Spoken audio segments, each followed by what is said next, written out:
ओम ओम इंद्रा वरुण वा महम हुवे चित्राय राधसे अस्मांसु जिगयुष स्त्रतम। हे इंद्रियों को वश में करने वाले और वर्ण किए जाने योग्य, तुम दोनों को मैं अद्भुत धन के लिए बुलाता हूँ। हमें उत्तम विजयाभिलाषी बनाओ। यह ऋग्वेद के प्रथम मंडल के 17वें सूक्त का 7वां मंत्र है। इस पूरे सूक्त के ऋषि इंद्र और वरुण किए जाने वरुण है। इस मंत्र का देवता इंद्र और वरुण किए जाने वरुण है। इस मंत्र के ऋषि भगवान मेधा तिथि महिमत काण्व है। छंद गायत्री, स्वर षड्ज है।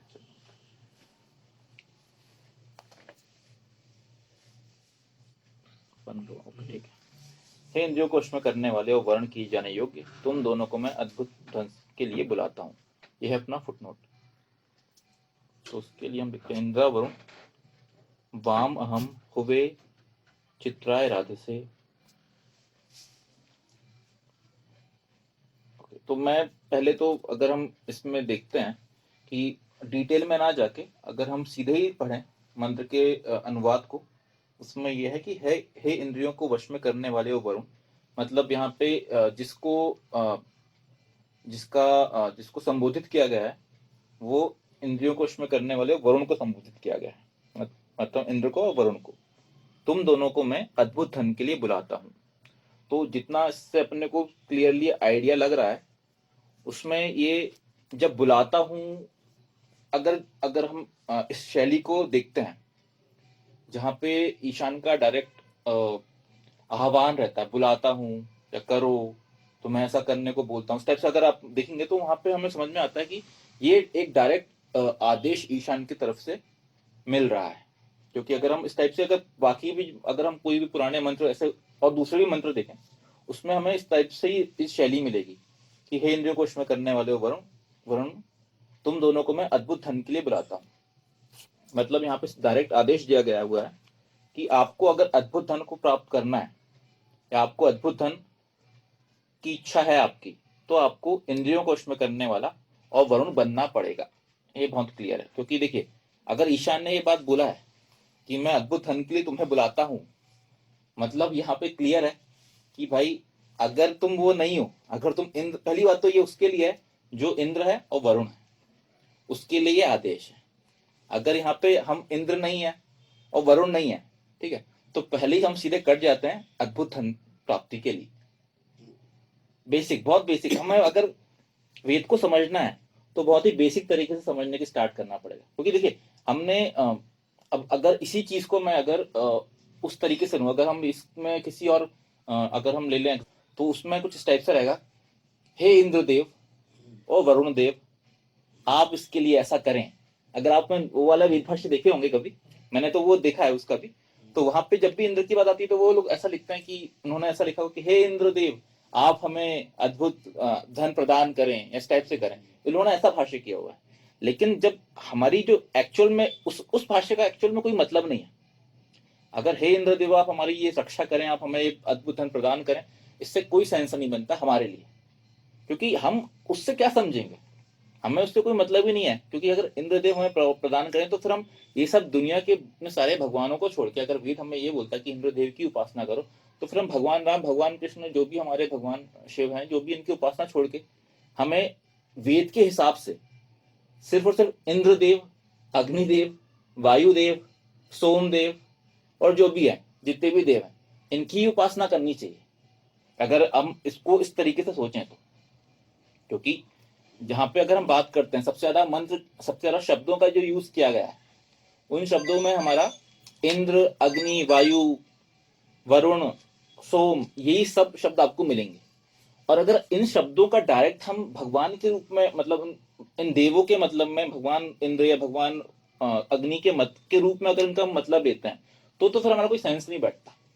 तो वेद के हिसाब से जो लोग, अगर हम पाश्चात्य मतलब बाहर अगर हम देखें, हम जिन लोगों की बात करें, जो लोग थोड़े वेद के अपने आप को ज्ञाता मानते हैं, बोलते हैं हमने वेद पढ़ा, हम जानते हैं, तो वो लोग यही बोलते हैं कि इसमें स्टार्टिंग से ही इंद्रदेव की बात की गई है। इसमें स्टार्टिंग से ही अग्निदेव की बात की गई है। तो उसमें बात की गई है का उससे ऐसा समझ में ये नहीं आ पाता कि हम इंद्रदेव की बात की गई, अग्निदेव की बात की गई है, तो फिर तो सबसे बड़े ऋषि जो आपके सबसे बड़े देव हुए, वो तो इसके हिसाब से, वेद के हिसाब से तो यही होना चाहिए। देखिए, अगर हमको बहुत लॉजिकल, बहुत बेसिक में, डीप में सोचें, हमारे यहाँ त्रिदेव की बात की गई है। सबसे बड़े देवों में हमारे त्रिदेवों की बात की गई है। हमारे पूरे पुराणों में देखें, हम जो भी इनमें देखें, अपने ग्रंथों में जहां पे भी देखें, उनमें हमारे लिए बोलते हैं ब्रह्मा विष्णु महेश, इनको त्रिदेव माना गया है, उनको ही सबसे ज्यादा प्रायोरिटी दी गई है। अगर हम पुराणों को अध्ययन करें या बाकी जो भी हम नॉर्मल जनता में या जिनमें ग्रंथों में देखें, तो उनमें यही बात की गई है कि यही सबसे इंपॉर्टेंट है। अब यहाँ पे वेद को अगर हम उस तरीके से सोचें जिस तरीके से बाहर वाले लोग सोचते हैं, तो हमारी ये बात, जो त्रिदेव की बात कंसेप्ट है, वो कॉन्ट्राडिक्ट होता है, मतलब वो बिगड़ जाएगा। क्यों बिगड़ेगा? क्योंकि वेद के हिसाब से अगर हम देवों की बात करें, फिर तो हमारे लिए सबसे बड़े देव हो गए इन भगवान इंद्र, भगवान अग्नि, भगवान वायु, है ना। तो फिर ये आ गया ना इसके हिसाब से, अगर उनको अगर भगवान लोगे तो वेद के हिसाब से फिर तो ये जो देव हैं, ये ज्यादा प्रायोरिटी हो गई इन लोगों की। लेकिन हमारे पूरे पुराणों में कहीं पे भी भगवान इंद्र की ऐसी बात नहीं की गई कि जो भगवान त्रिदेवों से ऊपर बढ़ाया गया है, नहीं बनाया गया। इससे समझ में ये आता है कि यहाँ पे जो वेद का जो कॉन्सेप्ट में यहाँ पे जो बात की गई है, इंद्र या अग्नि या वायु, इन सब की, वो यहाँ पे देवता की बात नहीं की गई है, वो देव भगवान की बात नहीं की गई है। यहाँ पे उन वर्ड का यूज किया गया है जो कि एक्चुअल में इसका मीनिंग होना चाहिए, उसका यूज किया गया है। तो जो भी हमारे बाकी लोगों ने, जिन्होंने भी भाष्य किया है वेद का, उसमें उन्होंने जनरली यही किया हुआ है। जैसे कि मैं आज आज दिन में मैं वो सुन रहा था, मैं सामवेद का कुछ तो अपने यूट्यूब चैनल में उन्होंने कुछ तो एक सामवेद का कोई भाष्य का वो उन्होंने वो डाली हुई थी, भाष्य डाली हुई थी वीडियो बना के। तो वो जो भाष्य को, अब उनसे मैं एक्सपेक्ट कर रहा था कि शायद वो अपने अपने अकॉर्डिंग जो सही मतलब होना चाहिए उसके अकॉर्डिंग उसको भाष्य करना चाहिए था। बट उन्होंने जो भाष्य पढ़ा उसमें वो यही वाला भाष्य पढ़ा एग्जैक्टली, कि ऐसे वो कोई मंत्र था, सामवेद के कोई तो मंत्र था, एक्जैक्टली मुझे याद नहीं कौन सा मंत्र था।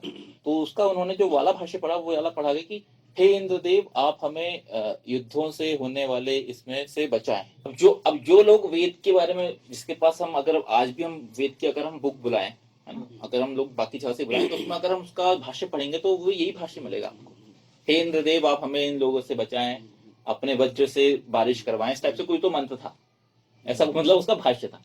तो मैंने जब वो उनका देखा तो मैंने 5-1 मिनट देखा, फिर मैंने बंद कर दिया। क्योंकि अपने को नहीं, वो अगर हम चीज देखें ना कि हम हे इंद्रदेव हमें इनसे बचाएं, ये करें, ये वाला भाष्य हम जैसे देखते हैं, तो मेरा तो एकदम से वहीं पे, फिर मैंने बस कोशिश किया कि अगर मैं इसको एग्जैक्ट मीनिंग अपने हिसाब से निकालूं, तो उस हिसाब से ये है कि अगर हम हे इंद्रियों को वश में करने वाले, अगर कोई ऐसी प्रॉब्लम होती है तो अपनी इंद्रियों को वश में करते हो, तुम्हें इन्हें सॉल्व करना है प्रॉब्लम्स को। इस टाइप से मैंने उसका अपना मतलब निकाला, मैंने बंद कर दिया।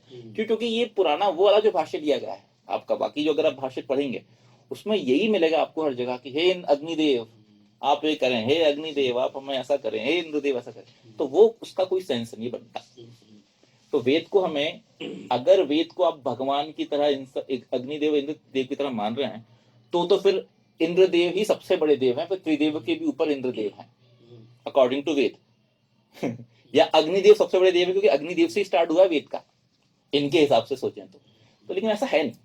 तो मैं वही बोल रहा हूँ, पहली चीज तो हमें ये क्लियर करनी होगी लोगों के लिए। ये एक्चुअल में हम लोग को तो पता है, लेकिन बाहर के लोगों को उसके बारे में आइडिया नहीं। वो ये बोलेगा अग्निदेव या इंद्रदेव की बात ही चलती रहती पूरे टाइम। तो यहाँ पे जो बात की गई है, यहाँ ये बात की गई कि इंद्र और वरुण को ही, तुम दोनों को मैं अद्भुत धन के लिए बुलाता हूं।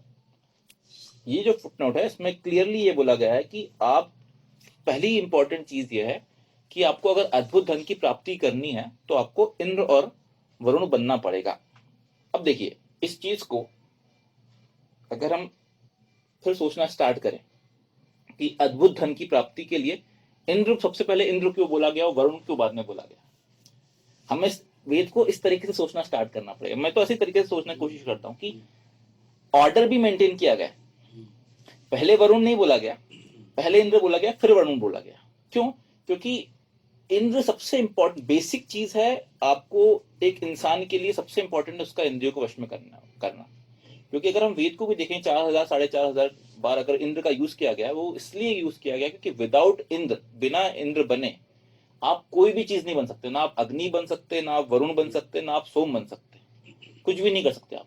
इसलिए अग्नि सॉरी इसलिए इंद्र जो है वो बेसिक आपका मैंडेटरी मतलब बेसिक आपका स्टार्टिंग पॉइंट है कि ये तो आपको भाई होना ही पड़ेगा, इसके बाद अगले कोई भी बात होगी। इसलिए अगर आप कभी भी दो कोई वर्डों को लोगे, मतलब दो कभी आप मंत्रों में आएगा, कभी और भी आगे जगह देखेंगे हम, इस वाले पूरे मंत्र में तो इंद्र वरुण की बात की गई, इसलिए हमेशा इंद्र को ही पहले रखा गया, क्योंकि पहले इंद्रियों को वश में करना, पहले आप इंद्र बनो, उसके बाद आप वर्ण किए जाने योग्य बनो। क्योंकि अगर आप इंद्र हूं मैं, अगर मेरी इंद्रिय अपने वश में है, तो शायद दूसरा बंदा मुझसे इंस्पायर हो सकता है, तो मैं शायद उसके लिए वर्ण किए जाने योग्य बन सकता हूं।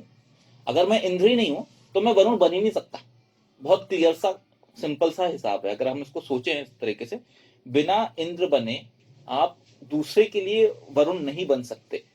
पहले तो आपको अपनी इंद्रियों को वश में करना पड़ेगा, आपको अच्छा इंसान बनना पड़ेगा, क्योंकि एक अच्छा इंसान वही बनता है जो कि बहुत डिसिप्लिन है अपनी लाइफ में। कोई भी सक्सेसफुल इंसान को अगर हम देखते हैं अपने, अगर आप किसी भी सक्सेसफुल इंसान की जीवनी देख लो, बहुत डिसिप्लिन इंसान, क्योंकि जो डिसिप्लिन अपनाता है अपनी लाइफ में, क्योंकि वो लेकिन सब सिखाता हो ठीक है, लेकिन वो उस इंसान पे भी डिपेंड करता है कि वो इंसान ने उसको किस तरीके से अपनी लाइफ में अप्लाई किया। तो उन्होंने बहुत डिटेल और बहुत सोच समझ के उसको उन्होंने अपनी लाइफ में डिसिप्लिन को अपनाया। तो डिसिप्लिन को अपनाने के बाद ही बंदा इंद्र बन सकता है। इंद्र मतलब सीधे सीधे क्लियर कट हमारे लिए डिसिप्लिन है। इंद्र मतलब डिसिप्लिन क्यों? क्योंकि आपकी इंद्रियां ही जो है उनको ही अगर आप कंट्रोल करोगे तो ही आप एक डिसिप्लिन इंसान बन सकते हो। अगर मेरे अंदर कोई भी एक मैं अपने ज्ञान इंद्रियां सबसे इंपॉर्टेंट इसलिए आ जाती है क्योंकि ज्ञान इंद्रिय पहली चीज जो आपकी स्टार्टिंग पॉइंट है इंद्रियों का, वो आपका ज्ञान इंद्रिय ही होता है। पहले आप सेंस करते हो।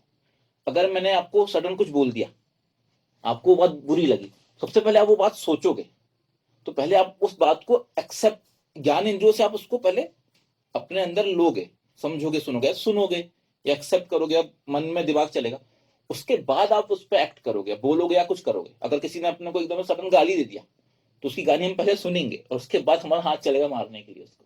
क्यों? क्योंकि पहले ज्ञानेंद्रिय आपकी इंपॉर्टेंट, तो ज्ञानेंद्रिया देन कर्मेंद्रिया, और सबसे बड़ी तो पता है हमें मन है। तो ये जो तीनों चीजें हैं, अगर इनको हम पहले कंट्रोल करते हैं, ये यहाँ पे आपको पूरा कंसेप्ट आ जाता है डिसिप्लिन का। अगर हमारे अंदर डिसिप्लिन है चीजों को, अगर हम बहुत शांत स्वभाव को से रखते हैं अपने आप को, या हम बहुत जल्दी विचलित नहीं होते चीजों को लेके, तो यहाँ पे हमारा खेल हो जाता है। देखिए, जितना मैं समझता हूं कि जो भी लोग बहुत ही अच्छे श्रोता होते हैं, वक्ता तो बाद में आते हैं, जो अच्छे श्रोता होते हैं पहले वो चीजों को बहुत आराम से सुनेंगे, उसके बाद वो अपनी जो बात है वो अपनी बात क्लियर करेंगे। तो इंपॉर्टेंट है कि आपकी जो ज्ञानेंद्रियां हैं, जो आपकी कर्मेंद्रियां हैं, ये आपकी बहुत कंट्रोल में होनी चाहिए। अगर आप ये अपने कंट्रोल में है तो आप एक डिसिप्लिन इंसान बन सकते हैं। और अगर डिसिप्लिन जहां पे भी आया मतलब वो इंद्र है, तो इंद्र इसलिए सबसे इंपॉर्टेंट हो जाता है वेद की नजर में। और अगर ईशान ने इस बात को इतने ज्यादा बार दोहराया है, मतलब ईशान का क्लियर कट आदेश है कि भाई साहब आपको इंद्र ही बनना है पहले। तो पहले मुझे लगता है कि अगर हम वेद को पढ़ना स्टार्ट करते हैं तो पहली चीज हमारे लिए यही इंपॉर्टेंट है, हर किसी के लिए जो कि वेद को समझने की कोशिश करता है, जो हमारे हिंदू के लोग हैं जो भी समझ रहे हैं इस चीज को, सबसे इंपॉर्टेंट है कि हम अपने आप को पहले तो इंद्र ही बनाएं। इंद्र कैसे बनाएं? अपनी ज्ञानेंद्रियों, अपनी कर्म इंद्रियों पर बहुत ज्यादा कंट्रोल करें। कंट्रोल कैसे करें? तो उसके लिए हमें तरीके अपनाने पड़ेंगे। या तो बहुत ज्यादा इमोशन को मैनेजमेंट के कोर्सेस आते हैं, हम वो कोर्सेस करें। एंगर मैनेजमेंट के कोर्स आते हैं, टाइम मैनेजमेंट के कोर्सेस आते हैं, ये कोर्सेस करें या इनके बारे में वीडियो देखें, समझें। क्योंकि देखिए, वेद का स्टार्टिंग अग्नि के अलावा कोई और शब्द से हो ही नहीं सकता था। हाँ, क्योंकि अगर वेद का स्टार्टिंग ईशत, ईशान इनसे भी होता ना तो भी इतनी क्लैरिटी नहीं आती। लेकिन जब वेद का शब्द स्टार्टिंग अगर अग्नि से हुआ था, तो अग्नि के साथ साथ जो पूरी जो बात बता रहे हैं आप, पुरोहित, यज्ञ का, जो भी ये सब जितने भी ये आप उनको एडजेक्टिव बोल देंगे। एडजेक्टिव मतलब कि स्टार्टिंग ईशान से होती है, लेकिन अग्नि शब्द का यूज ईशान ने सेकंड में ही करा है वेद में। हमें हमेशा ये सोचना चाहिए कि ईशान ने कोई भी चीज अगर वेद को लिखा है तो उसको हम बहुत डिटेल में समझें। हर एक मंत्र, हर एक वर्ड, हर एक चीज जो भी लिखा है, जो भी वर्ड यूज किया गया है, मतलब बहुत ही ज्यादा सबसे ज्यादा यूज किया गया वर्ड इंद्र है पूरे वेद में, फिर अग्नि है। स्टार्टिंग आपकी अग्नि से हुई, हाँ, क्योंकि वो वेद वो सीधा ईशान के लिए था, वो उपासना की बात की गई थी, अग्निम ईडे। जहाँ पे ईडन की बात आ गई मतलब वो ईशान हो गया, पहले तो बहुत क्लियर हो गया। ईडन ईशान के अलावा किसी और का ईडन करना ही नहीं है, तो वो अग्नि के लिए ईशान का ईडन हो गया। लेकिन ईशान ने अपने बारे में बताने के बाद जब पूरी दुनिया के लोगों को संबोधित कर रहा है तो वहां पे सबसे पहले ये बोल रहा है कि तुम पहले इंद्र बनो। हाँ, सही। फिर वहां पे वेद में सबसे ज्यादा इसलिए इंद्र का यूज किया गया क्योंकि ईशान अपने बारे में अपनी पढ़ाई करने के लिए नहीं वेद लिखा है कि मैं अग्नि हूं, मेरी उपासना करो। हाँ, ईशान ने ये बहुत कम मंत्र मिलेंगे आपको जिसमें कि ईशान ने अपनी ईडन करने की बात किया गया। पहला मंत्र ऑब्वियसली स्टार्ट करने के लिए तो ईशान ने यूज किया है अग्नि मीटर, लेकिन मोस्ट ऑफ द टाइम बहुत जगह उन्होंने इंद्र का यूज किया गया। इंद्र क्यों? क्योंकि वो नॉर्मल बंदा ही इंद्र बन पा रहा है। पहले तो नॉर्मल बंदे को इंद्र ही बनना पड़ेगा। अगर बिना इंद्र के आप आगे अगली स्टेज पे जा ही नहीं सकते। आप अग्नि तो भूल जाओ, आप अग्नि तो बन ही नहीं पाओगे। अग्नि मतलब वो बंदा, एक्चुअल में अग्नि की मीनिंग सही मायने में देखा जाए तो वायु और वरुण, इससे भी अगर हम सोचें तो वायु और वरुण से भी ज्यादा इंपॉर्टेंट जो वर्ड है वो अग्नि होना चाहिए। देखिए, इंद्र मतलब basic first level of thing कि अपनी इंद्रियों को वश में करके रखा है, ठीक है। दूसरा हम मान सकते हैं कि वरुण मतलब क्या? जिसको आप वर्ण कर सके, मतलब जिसको आप इंस्पायर हो सके, जिसको हम समझ के यार ये अच्छा इंसान है, इसको इसकी जैसा बनना चाहिए हमें, तो वरुण। वायु मतलब जो प्राण वायु बन गया है, मतलब वो बंदा जिसके रहना की तो बहुत जरूरत है भैया, वो ही है जो कि सब लोगों को, थर्ड वन मतलब थर्ड जो शब्द है वरुण, वायु, जिसमें कि जो बंदा पूरे के सब लोगों को इंस्पायर करने के साथ साथ सबका सेंट्रल ऑफ अट्रैक्शन है। इस बंदे से ही सबको प्राणवायु मिलती है। जब ये सब हो जाता है बंदा, तो वो बनता है अग्नि, क्योंकि वो सबको फिर खुद भी प्रकाशित तो है ही ऑब्वियसली, और सबको प्रकाश की ओर लेके जा रहा है। तो मुझे लगता है, ये तो मैंने अपने तरीके से सोचा, ये मेरी क्या सोचने का, ऐसा नहीं कि ऐसा ऐसा ही होगा, लेकिन मैं इसको इस तरीके से सोचता हूँ कि कैसे कैसे कैसे स्टेजिंग करनी चाहिए आपको।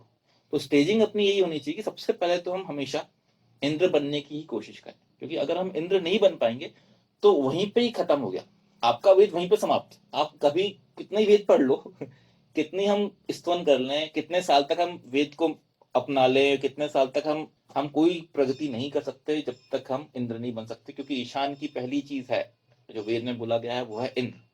और हमारी इंद्रिय अगर वश में नहीं है तो वहीं पे समाप्त, वहीं पे सब चीज खत्म। और वो इंद्रियों को वश में करना आपके लिए हर तरीके से आता है। अगर वो बात आती है हमारे सोच के लिए, तो सोच, मन में कंट्रोल, मन में लगाम लगाना जरूरी है। वाणी पे लगाम जरूरी है। अगर हम जल्दी गुस्सा हो जाते हैं या जल्दी हम किसी से कुछ भी लड़ने लग जाते हैं, तो ये आपकी वाणी पे कंट्रोल जरूरी है, मुख पे कंट्रोल जरूरी है। अगर हम अनशन कुछ भी खाने लगे तो हमारी हेल्थ खराब हो जाएगी, हेल्थ खराब हो जाएगी तो हमारा लाइफ खराब हो जाएगी। तो हर चीज में जो भी आपकी ज्ञानेंद्रिय हैं, जो भी आपकी कर्म इंद्रिय हैं, ये बहुत इंपॉर्टेंट है। तो इसके लिए डिसिप्लिन सबसे इंपॉर्टेंट है, और डिसिप्लिन का डायरेक्ट कनेक्शन हो गया इंद्र से, तो ये इंद्र आ गए। इसके बाद आ गई अगली बात कि वरुण वर्ण किए जाने योग्य तुम दोनों को मैं अद्भुत धन के लिए बुलाता हूं। तो अगर आपको अद्भुत धन प्राप्त करना है तो पहली चीज तो आपकी बहुत क्लियर हो गई है कि वो इंद्र होना चाहिए। दूसरा, अब आपको वरुण वरुण वरुण बनना है, मतलब ऐसा बंदा बनना है जो कि इंस्पायर हो सके। देखिए, ऐसे किसी अरे गहरे रैंडम बंदे को कभी अद्भुत धन प्राप्त नहीं हो सकता।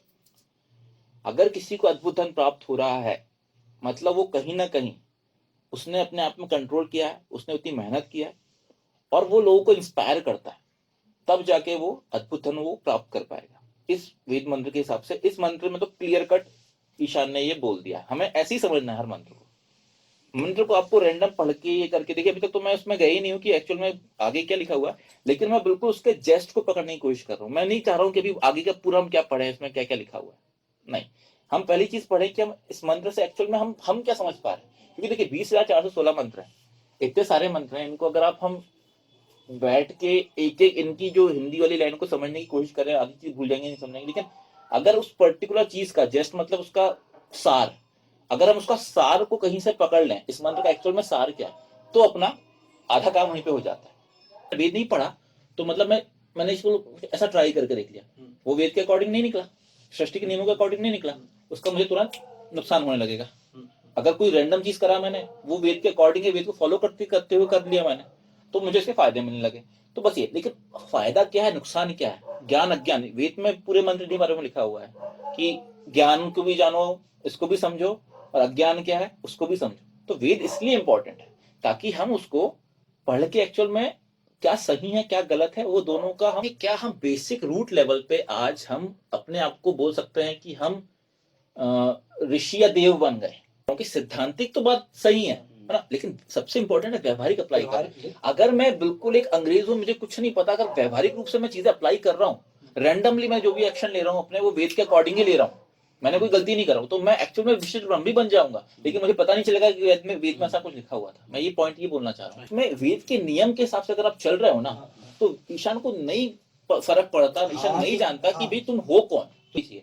लेकिन मैं बोल रहा हूँ कि क्या हमारी पर्सनल लाइफ में बहुत ज्यादा बहुत ही लेवल पे नेक्स्ट लेवल पे जैसे हमने ये चेंज करा कि हमारी लाइफ पर्सनल लाइफ में नेक्स्ट लेवल पे चेंजेस आए हैं। अगर बंदा पर्सनल लाइफ में ही सक्सेसफुल नहीं हो पा रहा तो वो कैसे क्रेडिट ले सकता है कि मैंने सब चीजें किया है? ये देखिए बहुत ही लॉजिकल बात है, हम बोलते हुए शायद मुझे हम या हमें एक्सेप्ट करते हुए शायद उसका दुख हो, है ना, ये आपको ये सुनते हुए आपको शायद अच्छा ना लग रहा है, लेकिन सही सच बात यही है। देखिए अगर कोई बंदा सक्सेसफुल है, ठीक है, और वो अगर कोई काम करता है तो हमें दिखेगा भी कि भाई हाँ यार इसमें कुछ इसका इम्पैक्ट है। मैं बोल रहा हूँ कि अगर मैं ही खुद सक्सेसफुल नहीं हूँ और मैं बोलूँ कि मैंने दुनिया बदल दिया, तो लोग मुझ पर हंसेंगे। समझ आएगा कि किस लेवल पे आप सक्सेसफुल बोलना चाह रहे हैं। अगर मैं बोलूँगा पारिवारिक लेवल पे, फाइनेंशियल लेवल पे सक्सेसफुल, हाँ हर कोई सक्सेसफुल है, कहीं ना कहीं सक्सेसफुल है किसी तरीके। मैं बोल रहा हूँ नेक्स्ट लेवल की बात करूं, मैं बोल रहा हूँ कि अगर मैं इसका क्रेडिट लेता हूँ कि अगर हम ये रियलाइजेशन हमारे अंदर है कि यार ये इस चीज में शायद मैं सक्सेसफुल नहीं हूँ, है ना कहीं कोई चीज चूक है। ओवरऑल मैं बोल सकता हूँ चलो मैं फाइनेंशियली अच्छा हूँ या मैं फैमिली के हिसाब से किसी चीज में मैं पीछे रह गया, है ना, तो हमारा ये पर्सनल खुद का रियलाइजेशन होना चाहिए, खुद का हमारा आत्मावलोकन होना चाहिए कि यार यहाँ पे मैं कहीं ना कहीं कमी कर रहा हूँ। तो क्या हमारा व्यवहार, क्या हमारे कर्म, एक्चुअल हर चीज कर्म के हिसाब से, क्या मैं उसके हिसाब से कर्म के हिसाब से अपना वो काम कर पा रहा हूँ जिसके कारण मैं शायद सक्सेसफुल नहीं हो पाया। में आता है ना, कि अगर आपने ईमानदारी से, हम अगर ईमानदारी से काम कर रहे हैं किसी भी चीज में हो, ठीक है, हम इसका ये एक्सक्यूज नहीं सकते कि हम मैंने कुछ और चीज के चक्कर में हमारी आर्थिक प्रगति नहीं हो पाई, ये एक्सक्यूज है मेरे हिसाब से। सही तरीके से वेद पे आचरण करते हुए चलेंगे तो मैं बोल रहा हूँ यही नियम है जो चलते हैं ऑटोमेटिक लगे हुए हैं।